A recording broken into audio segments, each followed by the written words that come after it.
Penchez-vous en avant. Et remontez. Ok.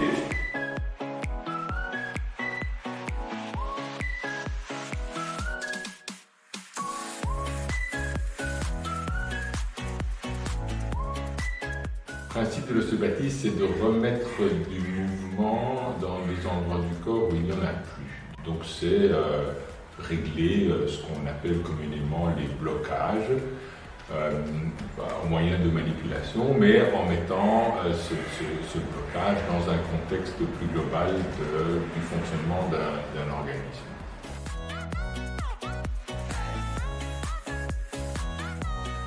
Au sein d'un hôpital, ça élargit clairement l'offre thérapeutique.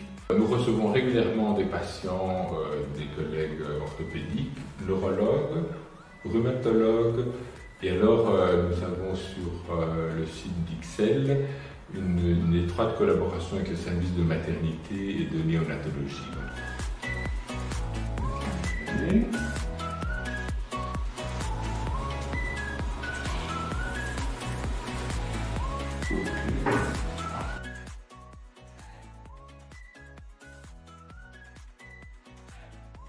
Classiquement, l'ostéopathie s'adresse à plein de problèmes différents, mais qui sont des problèmes qu'on dit fonctionnels, c'est-à-dire que ça ne repose pas sur une pathologie établie, sur une maladie claire ou sur quelque chose qui a une autre forme de traitement dédié. Donc clairement, ça ne soigne pas les infections, ça ne soigne pas les cancers, ça ne soigne pas les fractures, ça ne soigne rien de tout ça. Le rôle de l'ostéopathe, ça va être d'emblée de savoir est-ce que la douleur qui est exprimée par le patient est une douleur qui peut faire suspecter une pathologie organique. Si c'est un drapeau rouge, on ne soigne pas, on réfère à la spécialité qui sera au mieux à même de prendre en charge le patient.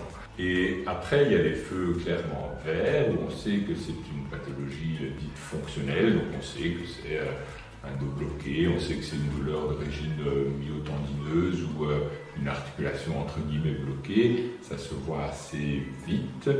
Et puis il y a entre les deux ce qu'on appelle les drapeaux orange, c'est-à-dire que là où il y a différents facteurs qui interviennent, des facteurs de type psychologique, des facteurs de type sociaux, de l'environnement du patient.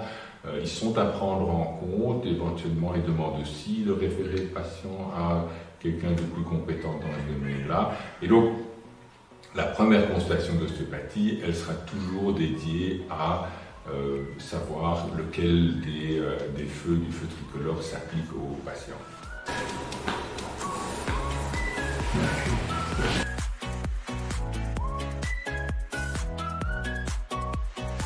Parce que très souvent, les patients sont mal installés, ils passent souvent plus de temps devant leur PC que s'ils étaient au bureau. Ils bougent moins, ne serait-ce que par le fait qu'ils sont à la maison, ils ne doivent déjà pas venir de la maison au bureau et vice-versa. Ils n'ont pas les mouvements automatiques qu'on a souvent au bureau parce qu'on va prendre un café, aller à l'imprimante, on a une réunion, etc. Donc ça a fait qu'on a eu beaucoup de patients qui avaient des douleurs cervicales, lombaires, etc., qui étaient en rapport avec ça, oui, clairement. Les recommandations sont toujours les mêmes, c'est bien s'installer. Donc, comme les employeurs n'ont pas encore, en règle générale, suivi le mouvement dans les équipements, je pense que la première des choses à faire, c'est d'avoir une chaise de bureau convenable, qu'on a essayé soi-même, qu'on n'a pas été acheté sur Internet, qu'on a bien essayé, où on regarde qu'on est bien, qui est réglable en hauteur, avec des accoudoirs, donc façon à être bien installé quand on est assis.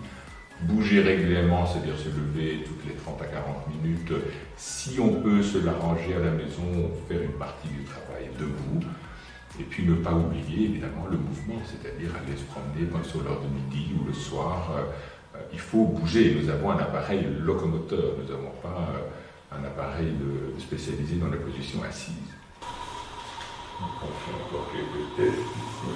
Je dois dire que je suis plus décontracté, plus détendu et la douleur est un peu différente.